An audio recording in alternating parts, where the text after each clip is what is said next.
Viewers आज की video के अंदर हम डिस्कस करेंगे पीएमए लॉन्ग कोर्स का एलिजिबिलिटी क्राइटेरिया।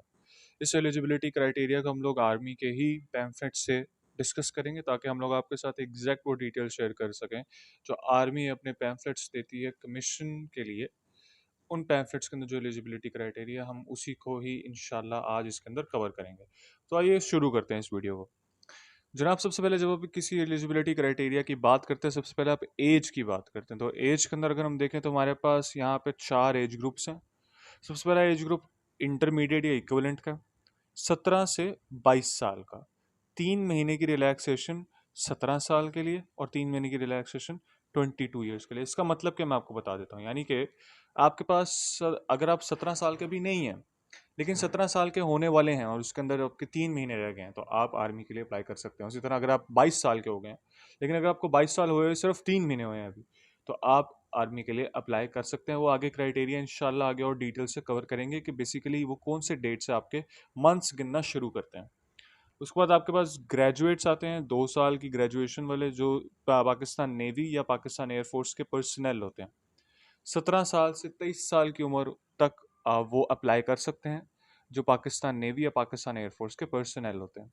उसके बाद graduates with 4 year graduation program, BS, BA honours, BBA, BPA, वो सारे अप्लाई कर सकते हैं 17 साल से 24 साल की उम्र तक। इसके अंदर कोई रिलैक्सेशन नहीं दी हुई है 17 साल से 24 साल की उम्र तक। उसके बाद सर्विंग आर्मी सोल्जर। और साथ ही साथ आप लोगों को ये भी बताते चलें कि हमारी इस वक्त एक डिस्काउंट ऑफर चल रही है। 1500 के अंदर, 1500 के अंदर हम लोग आप लोगों को पीएमए लॉन्ग कोर्स 155 की पूरी तैयारी करवाएंगे, जहां पर हम आप लोगों को verbal, non verbal, academic classes और नोट्स के थ्रू उनकी तैयारी कराएंगे और साथ ही साथ आपको इंटरव्यू की भी तैयारी करवाएंगे, जहाँ पे आपको इंग्लिश आपकी ठीक की जाएगी अगर उसके अंदर कोई इशू है। अदरवाइज आपके साथ सवाल शेयर किए जाएंगे, आपके साथ वो बायोडेटा फॉर्म शेयर किया जाएगा, आपके साथ ऐसे के टॉपिक्स शेयर किए जाएंगे, उनको चेक किया जाएगा रेगुलरली, आपके काम को चेक किया जाएगा, टेस्ट होंगे आपके। तो अगर आप अपनी इस ऑफर को अवेल करना चाहते हैं तो अभी 0310702585 पे हमें कॉन्टैक्ट करें और 1500 के अंदर इस ऑफर को अवेल करें ताकि आप पीएमए लॉन्ग कोर्स 155 के इनिशियल की पूरी तैयारी हमारे साथ पूरे एतमाद के साथ और ईमान के साथ कर सकें। जस्ट 17 से 25 साल की उम्र तक वो अप्लाई कर सकते हैं। यानी कि आप एक सर्विंग आर्मी सोल्जर हैं, आर्मी में सर्व करें इस वक्त, आप 17 से 25 साल की उम्र के दरमियान तक आप अपना अप्लाई कर सकते हैं और पाकिस्तान आर्मी के अंदर कमीशन ले सकते हैं। उसको चलिए आए अगले क्राइटेरिया को फॉलो करते हैं। इसी से एलिजिबिलिटी क्राइटेरिया में एज के बाद पहले एजुकेशन को डिस्कस कर लेते हैं। तो मिनिमम आपको 55% मार्क्स चाहिए एफ एस सी के अंदर। एफ एस सी का मतलब आप यहाँ पे आपके पास ICS भी आ जाता है, आपके पास FSC, pre medical, pre engineering, FA सारा कुछ आता था। तो FA FSC और उसके इक्वलेंट में आपको 55% मार्क्स देने होंगे। अगर आपने ए लेवल्स किया और अगर आप ए लेवल्स के कैंडिडेट हैं और अगर आपके 3 C's आए हैं तो जो एग्रीगेट बनता है 55% के बराबर, तो आप एलिजिबल हैं विदाउट सीकिंग इक्विवेलेंस। लेकिन अगर आपके 3 C से कम है, यानी कि 1 D और 2 C, या 3 C से ही नीचे आपके ग्रेड आए हैं, तो आपको फिर एक इक्विवेलेंस लेनी होगी IBCC से। तो ए लेवल्स वालों का ये सूरत हाल होता है, उनको इक्विवेलेंस के बिना वो अप्लाई नहीं कर सकते। वो इक्विवेलेंट का सर्टिफिकेट आगे लेकर जाएंगे ASRC वगैरह में भी। उसके बाद चलिए आए अगले क्राइटेरिया पर आते हैं। Candidates who secure 60% marks and above in BA, BS honours and BBA, BPA with 50% marks in FA FSC are eligible for PML long course. यानी कि अगर आपने ग्रेजुएशन की हुई है और अगर आपके FA FSC के अंदर 50% मार्क्स है, जो बिल्कुल बेयर मिनिमम आपके पास पासिंग 50% है अगर आप किसी कमीशन के हिसाब से बात करें, और उसके बाद 60% मार्क्स आपने सिक्योर किए हैं अपने BBA, BPA, BS ऑनर्स या BA के अंदर, तो आप आर्मी के अंदर कमीशन लेने के लिए आप एलिजिबल हैं। आपकी उम्र का एज ग्रुप बनेगा 17 से 24 साल। अगर आप इस एज ग्रुप में फॉल करते हैं विदाउट रिलैक्सेशन तो आप आराम से से अप्लाई कर सकते हैं। उसके बाद अगला आता है हमारे पास जेंडर। जेंडर मेल ही है PMA लॉन्ग कोर्स के लिए। परमानेंट आपके पास कमीशन है तो इसका जेंडर मेल है। सो मैरिटल स्टेटस आपके पास अनमैरिड होना चाहिए, एक्सेप्ट जो आर्म्ड फोर्सेस के अंदर सर्विंग सोल्जर्स और उनकी उम्र 20 साल से ज़्यादा है, वो मैरिड हो सकते हैं। बाकी आप नॉर्मल इंटरमीडिएट के या ग्रेजुएट आपने किया, या आप ग्रेजुएट हुए हैं PF से जो बेसिकली पर्सनल में काउंट होगा, आप दोनों के ऊपर ये एलिजिबल नहीं है। लेकिन इन दोनों के ऊपर ये एलिजिबल होगा कि उन दोनों की शर्त है कि वो अनमैरिड हो। इन एलिजिबिलिटी क्राइटेरिया के अंदर अगर आप इसको फॉलो करते हैं तो इन एलिजिबिलिटी के अंदर आपके पास बेसिकली मेडिकल की सिचुएशन आ जाती है और वही आगे सिचुएशन आ जाती है। आ जाए कॉमन, यहाँ पे हम लोग अपनी डिटेल्स को चेक कर लेते हैं। ये रहे हमारे पास हमारी कॉमन डिटेल्स। कॉमन डिटेल्स के अंदर हम लोग देख सकते हैं कि हमारे पास यहाँ पर फिजिकल स्टैंडर्ड्स दिए हुए हैं।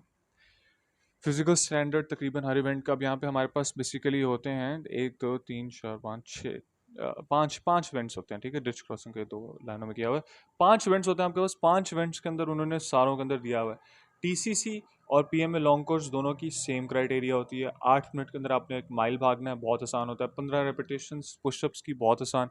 20 रेपिटेशंस क्रंचेस की, बहुत आसान। 2 मिनट के अंदर वो टाइम वहाँ पे नोट कर रहे होते हैं, सारों को एक साथ ही करा देते हैं, वो कोई मसले की बात नहीं।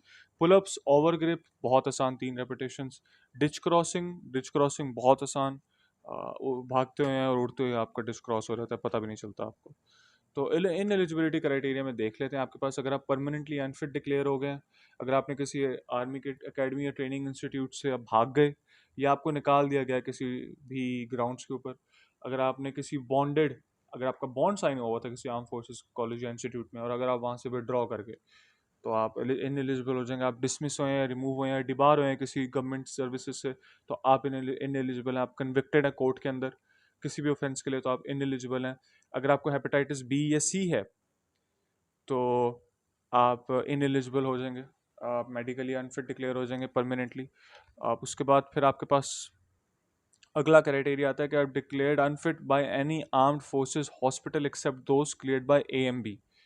एएमबी आपके पास आर्मी मेडिकल बोर्ड होता है। आर्मी मेडिकल बोर्ड तब बैठता है जब आप उसको आगे इसको अपनी अपील करते हैं अपनी इस डिक्लेरेशन को कि आप अनफिट हैं। उसके बाद अगला criteria, candidate is ineligible if he is twice rejected by ISSB, GHQ, NHQ, AHQ, naval headquarter, air headquarter, selection board, or once rejected by ISSB and once rejected by GHQ, NHQ, AHQ and selection boards।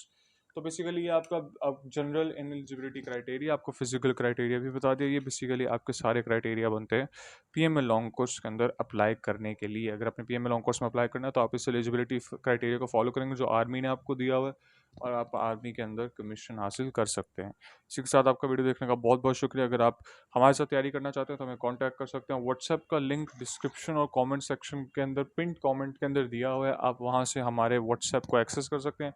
हमसे हमारे 1 to 1 सवाल भी पूछ सकते हैं, और साथ ही साथ आप हमसे हमारे कोर्सेज भी अवेल कर सकते हैं। 1500 के अंदर हम लोग कोर्स प्रोवाइड कर रहे हैं, वर्बल, नॉन वर्बल और एकेडमिक का। साथ ही साथ उसके अंदर इंटरव्यू की भी तैयारी आपको कराई जाएगी। तो सबसे चीपेस्ट, सबसे बेस्ट ऑप्शन इस वक्त अगर आपके पास कोई अवेलेबल है कहीं पर भी, तो वो हमारे पास है। तो हमें ज़रूर कांटेक्ट कीजिए, हमारे साथ अपना कांटेक्ट इस्टेब्लिश कीजिए। इसी के साथ अपना बहुत ख्याल रखिए, और पाकिस्तान जिंदाबाद।